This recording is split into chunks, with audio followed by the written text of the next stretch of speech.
Good morning. आज की इस रिवीजन क्लास में हम लोग टैक्स रेट के बारे में पढ़ेंगे। देखिए, टैक्स रेट दो प्रकार के होते हैं। एक का नाम है नॉर्मल रेट और दूसरा है स्पेशल रेट। नॉर्मल रेट को स्लैब रेट भी कहा जाता है और स्पेशल रेट को फ्लैट रेट कहा जाता है। फ्लैट रेट गवर्न करता है इनकम टैक्स एक्ट के अनुसार, मतलब फ्लैट रेट में कोई परिवर्तन नहीं होता है। जैसे अगर बोल दिया जाए कि लॉटरी एंड बेटिंग गैम्बलिंग के लिए रेट है 30%, इट मीन्स कि लॉटरी बेटिंग गैम्बलिंग पे 30% ही रहेगा, कोई फ्लक्चुएशन नहीं होगा। और फ्लैट रेट का कुछ और एग्जांपल है, जैसे LTCG मतलब लॉन्ग टर्म कैपिटल गेन 112 20% होता है। इसी प्रकार से long term capital gain 112A में 1 लाख तक एग्जेम्पशन, उसके बाद जो भी होगा उस पर 10% की टैक्स रेट होता है। तो ये होता है फ्लैट, इसमें कोई परिवर्तन नहीं होगा। इसमें ये नहीं कहेगा कि आपका इनकम बढ़ रहा है तो आपकी टैक्स लायबिलिटी बढ़ेगा, परंतु स्लैब रेट में कहता है कि जैसे जैसे आपका इनकम बढ़ेगा उस प्रकार से टैक्स रेट भी बढ़ता जाएगा। स्लैब रेट गवर्न करता है फाइनेंस एक्ट से। स्लैब रेट गवर्न करता है फाइनेंस एक्ट के अंतर्गत। फाइनेंस एक्ट के अंतर्गत 4 शेड्यूल है। पहला शेड्यूल में जो भी बेसिक एग्जेम्पशन लिमिट वाली टैक्स रेट है वो मेंशन है। दूसरा शेड्यूल में TDS का रेट मेंशन है और तीसरा शेड्यूल में एडवांस टैक्स की रेट मेंशन है। चौथा शेड्यूल में एग्रीकल्चर इनकम पे टैक्स के बारे में बात किया गया है। तो चलिए हम लोग पढ़ रहे हैं टैक्स रेट। अब देखिए, टैक्स रेट अलग अलग पर्सन के लिए अलग अलग है। जैसे शुरुआत करते हैं इंडिविजुअल के लिए। अब इंडिविजुअल के एज के अनुसार से टैक्स रेट बताया गया है। तो शुरू में इंडिविजुअल अगर रेजिडेंट है और एज बिलो 60 ईयर है,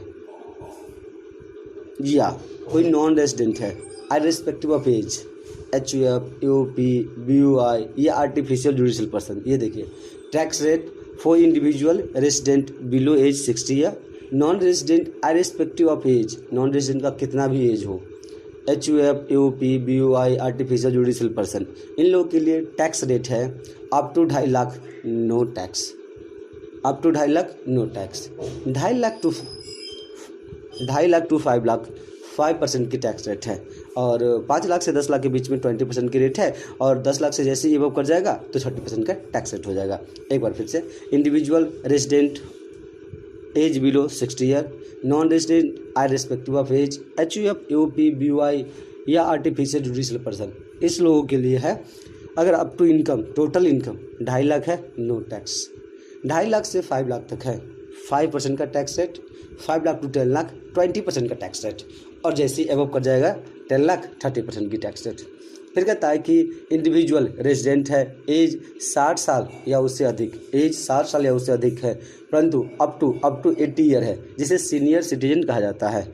अगर सीनियर सिटीजन है तो उसके लिए up to 3 lakh no tax, 3 lakh to 5 lakh 5% tax, 5 lakh to 10% 20% की टैक्स, एंड अबव 10 लाख 30% की टैक्स रेट लग जाएगा। फिर कहता है कि अगर कोई व्यक्ति जिसका एज रेजिडेंट के साथ साथ में एज 80 ईयर एंड मोर या अबव है तो उसे सुपर सीनियर सिटीजन कहा जाता है। उन लोगों के लिए 5 लाख तक बेसिक एग्जेम्पशन लिमिट दिया गया है, मतलब up to 5 lakh no tax, 5 lakh to 10 lakh 20% की टैक्स, और एबव 10 लाख 30% की टैक्स रेट लगाया जाता है। ये बात हो गया इंडिविजुअल के लिए। फिर कहता है टैक्स के साथ साथ में कुछ सरचार्ज भी लगता है। जरा हम बात कर लेते हैं इंडिविजुअल HUF के केस में सरचार्ज किस प्रकार से लगेगा। तो चलिए, individual HUF, AOP, BUI, artificial judicial person, कहा जाता है कि अगर total income up to 50 lakh है तो नो सरचार्ज क्या है? एडिशनल लेवी है, मतलब कि सरचार्ज इनकम टैक्स जो भी रेट दिया गया है उसके बाद लगाया जाता है, और यह लगाया जाता है बेसिक टैक्स पे। Surcharge individual HUF, AOP, BUI या आर्टिफिशियल जुडिशियल पर्सन के केस में अगर आपका income total income up to 50 lakh है, नो सरचार्ज। लेकिन जैसे ही आपका इनकम 50 लाख टू 1 करोड़ की स्लैब में आएगा तो आपको 10% के रेट से सरचार्ज लगा दिया जाएगा। फिर कहता है 1 करोड़ टू 2 करोड़ के बीच में अगर आपका टोटल इनकम है तो आप पे 15% का सरचार्ज लगाया जाएगा। फिर 2 करोड़ से 5 करोड़ के बीच में है तो आप पे सरचार्ज 25% लगाया जाएगा। फिर अगर बियॉन्ड 5 करोड़ है, 5 करोड़ से ज़्यादा है तो आप पे सरचार्ज 37% की दर से लगाया जाएगा। फिर कहता है सरचार्ज के बाद एक और चीज़ लगता है, एक और टैक्स का ही रूप में लगता है जिसका नाम है सेस मैंडेटरी लेवी है। सेस मैंडेटरी लेवी है यह बेसिक टैक्स, उस पर सरचार्ज लगाने के बाद में जो भी आ रहा है उस पर सेस लगाया जाता है। सेस लगता है 4% की दर से, 4% की दर से। इसे कहा जाता है हेल्थ एंड एजुकेशन सेस, जिसका शॉर्ट फॉर्म है HEC। कहता है कि सेस जो होता है लास्ट एक्टिविटी होता है आफ्टर सरचार्ज, या कोई रिबेट है तो रिबेट के बाद है। फिर देखिए ये तो अभी हम लोगों ने पढ़ा किसका, एक इंडिविजुअल व्यक्ति का टैक्स रेट, परंतु इंडिविजुअल के बाद भी बहुत सारे पर्सन था। अब हम लोग पढ़ने जा रहे हैं कि कंपनी का टैक्स रेट कैसा होगा। तो कहता है कंपनी के टैक्स रेट जानने से पहले हम लोग पढ़ते हैं कि कंपनी कितने प्रकार के होते हैं। तो देखिए कंपनी 2 प्रकार के होते हैं, एक कंपनी का नाम है डोमेस्टिक कंपनी और दूसरा कंपनी का नाम है फॉरेन कंपनी। अब देखिए डोमेस्टिक कंपनी है उसका डिफिनेशन दिया गया है सेक्शन 2 सबसेक्शन 22 कैपिटल ए में, जिसमें बताया गया है domestic company include Indian company, domestic company include Indian company and कहता है कि और वो कंपनी जो भारत में अपना डिविडेंड डिस्ट्रीब्यूशन के लिए प्रेस्क्राइब अरेंजमेंट करती है। डोमेस्टिक कंपनी में इंडियन कंपनी के साथ साथ में हर वो कंपनी जो डिविडेंड डिस्ट्रीब्यूशन के लिए इंडिया में प्रेस्क्राइब अरेंजमेंट करता है। फिर देखिए ये तो हो गया डोमेस्टिक कंपनी। फिर कहता है फॉरेन कंपनी। फॉरेन कंपनी की सीधी डिफिनेशन है a company which is not an domestic company. कहता है कि वो कंपनी जो डोमेस्टिक कंपनी नहीं है वो फॉरेन कंपनी कहलाता है, और इसका डिफिनेशन दिया गया है सेक्शन 2 सबसेक्शन 23 कैपिटल ए में। फिर एक डिफिनेशन है इंडियन कंपनी का। तो इंडियन कंपनी का डिफिनेशन भी बहुत ही सिंपल दिया गया है। कहा गया है कि इंडियन कंपनी हर वो कंपनी इंडियन कंपनी होगा जो इंडिया में, हर वो कंपनी इंडियन कंपनी होगा जो इंडिया में क्या है रजिस्टर्ड है, चाहे कंपनी एक्ट जो वर्तमान में चल रहा है 2013 या उससे पहले की कंपनी एक्ट में रजिस्टर्ड है, या किसी भी कंपनी का रजिस्टर्ड ऑफिस, किसी भी कंपनी का हेड ऑफिस कहाँ है इंडिया में सिचुएटेड हो तो उसे इंडियन कंपनी कहते हैं। अब देखिए अब कहता है कि टैक्स रेट, कंपनी के लिए टैक्स रेट क्या है। तो कहता है कंपनी के लिए टैक्स रेट डिपेंड करता है कि कंपनी कौन सा है। अगर डोमेस्टिक कंपनी है तो डोमेस्टिक कंपनी के लिए अलग टैक्स रेट है, और फॉरेन कंपनी है तो फॉरेन कंपनी के लिए अलग टैक्स रेट है। चलिए बात करते हैं डोमेस्टिक कंपनी।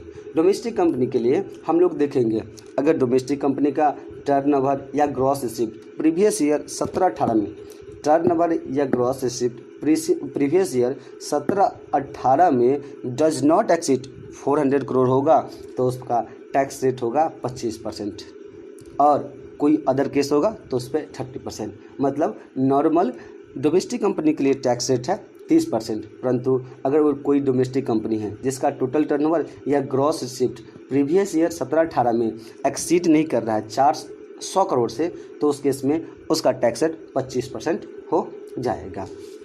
फिर देखिए फिर बात होता है फॉरेन कंपनी। फॉरेन कंपनी में एक ही रेट है, फॉरेन कंपनी में एक ही रेट है 40%। इसमें कोई भी एग्जेम्पशन लिमिट की बात नहीं करते हैं।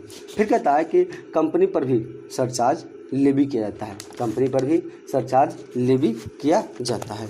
अब कंपनी पर सरचार्ज लेवी किस प्रकार से किया जाता है। तो कहता है डोमेस्टिक कंपनी के लिए अगर डोमेस्टिक कंपनी का टोटल इनकम अगर एक्सीड कर रहा है 1 करोड़ से बट नॉट एक्सीड 10 करोड़, मतलब कि 1 करोड़ से टोटल इनकम ज़्यादा हो परंतु 10 करोड़ से ज़्यादा ना हो, मतलब कि एक्सीड नहीं कर रहा हो, तो उसके लिए डोमेस्टिक कंपनी के लिए सरचार्ज 7%, और टोटल इनकम अगर एक्सीड कर रहा है 10 करोड़ से तो सरचार्ज 12% हो जाएगा।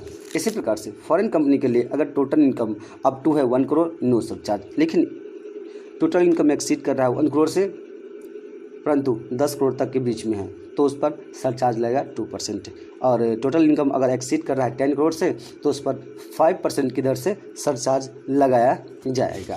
चलिए ये तो बात हो गया कंपनी के इसमें। फिर कहता है कि लोकल अथॉरिटी और पार्टनरशिप फर्म, इसके लिए भी तो टैक्स रेट है। हाँ है, तो कहता है कि लोकल अथॉरिटी और पार्टनरशिप फॉर्म के लिए क्या टैक्स रेट है। तो लोकल अथॉरिटी पार्टनरशिप फॉर्म के लिए टैक्स रेट है 30%। और सरचार्ज की बात करता है, दोनों केस में अगर टोटल इनकम 1 करोड़ से एक्सीड करेगा तो 12% की सरचार्ज लगेगा, दोनों ही केस में, चाहे लोकल अथॉरिटी हो या पार्टनरशिप फॉर्म हो। फिर देखिए, फिर एक बात किया जाता है रिबेट का। देखिए उसके बाद में बात करते हैं रिबेट का। रिबेट 87A का बहुत ही महत्वपूर्ण है। पिछली बार फाइनेंस एक्ट 19 में इसमें थोड़ा अमेंडमेंट करके, थोड़ा अमेंड मतलब कि इसका लिमिट बढ़ाया गया है। तो देखिए रिबेट 87A मिलेगा किसको, तो यह मिलेगा सिर्फ और सिर्फ एसएससी इंडिविजुअल होना चाहिए और एसएससी रेसिडेंट होना चाहिए, और उस एसएससी का total income does not exceed 5 lakh होना चाहिए, तब रिबेट मिलेगा। रिबेट कितना मिलेगा, तो रिबेट बोला है कि लोअर ऑफ द फॉलोइंग, पहला है 100% ऑफ टैक्स और 12,500, मतलब कहता है कि रिबेट 87A किसको मिलेगा, एसएससी इंडिविजुअल रेसिडेंट होना चाहिए और एसएससी का total income does not exceed 5 lakh होना चाहिए। रिबेट मिलेगा कितना, तो 100% ऑफ टैक्स या 12,500 विच एवर इज लोअर, इतना रिबेट मिल जाएगा। फिर देखिए, फिर और भी कुछ टैक्स रेट है जो कि हम लोग पढ़ेंगे किस में, जैसे कैपिटल गेन के संबंधित टैक्स रेट है वो हम लोग पढ़ेंगे कहाँ, कैपिटल गेन चैप्टर में। फिर देखिए, फिर एक बात किया जाता है राउंडिंग ऑफ के लिए। तो कोई भी इनकम, टोटल इनकम या टैक्स लायबिलिटी हो, उसकी राउंडिंग ऑफ की बात करते हैं। तो राउंड ऑफ के लिए 2 सेक्शन है, 288 कैपिटल ए जो कि कहता है राउंडिंग ऑफ टोटल इनकम का किया जाना चाहिए। टोटल इनकम को राउंड अप करना है इन मल्टीपल ऑफ 10, मतलब कहता है कि अगर 1 से लेकर 4 तक है तो लोअर में राउंड किया जाएगा और 5 या उससे अधिक है तो अपर 10 में राउंडिंग अप किया जाएगा। फिर कहता है सेक्शन 288B है जिसमें टैक्स लायबिलिटी मतलब कि टैक्स अमाउंट की जो भी आ रहा है उसको राउंडिंग अप की बात किया जाएगा। यहाँ भी rounding up in multiple of the 10 किया जाएगा। चलिए आज के लिए इतना ही, फिर अगले रिवीजन में मिलते हैं हम लोग रेसिडेंशियल स्टेटस को लेकर के। चलिए, थैंक यू।